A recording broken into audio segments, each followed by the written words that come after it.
এদিকে আপনাদের ভাইয়ার আর আমার তো আতশবাজি ফুটানো একদমই শেষ হচ্ছিল না। অনেকগুলো আতশবাজি নিয়ে আসছিলাম, আস্তে আস্তে সবগুলা একদম শেষ করছিলাম। আপনাদের ভাইয়া ফুটাতে ভয় পাচ্ছিল, পরে আমার একটা মামা শ্বশুরের ছেলে আছে, ওরে দিয়ে ফুটাচ্ছিলাম এন্ড আমি ভিডিও করছিলাম। সবাই মিলে অনেক বেশি এনজয় করছিলাম। আমার ননদের ছেলে মেয়েগুলা কিন্তু একদম ফ্রেন্ডলি, আর আমরাও তাদের সাথে অনেক বেশি ফ্রেন্ডলি। মানে দেখলে মনে হবে না যে আমরা তাদের বড় মামা আর বড় মামি।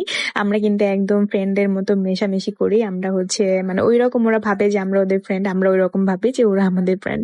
আপনাদের রাজান বাবু তো আতশবাজি দেখলে অনেক বেশি ভয় পায়, তো ওরে একটু জোর করে ধরে নিয়ে এসে দেখাচ্ছিলাম, পরে ও মাশাআল্লাহ এনজয় করছিল। যেহেতু আমার শ্বশুর বাড়ি একটু গ্রাম সাইডে, তো রাত 12টার দিকে সবাই অলরেডি ঘুমায় গেছিল, বাট আমরা অনেক বেশি মজা করতেছিলাম, আতশবাজি গুলা ফুটাচ্ছিলাম।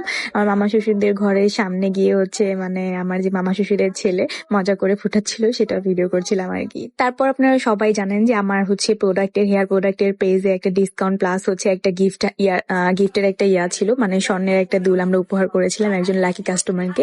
তো সেই অনুযায়ী আমরা বাসায় এসে একটা লাইভ করব, সেই লাইভের প্রস্তুতি নিচ্ছিলাম। এখানে সবাইকে একটু ভিডিও করছিলাম।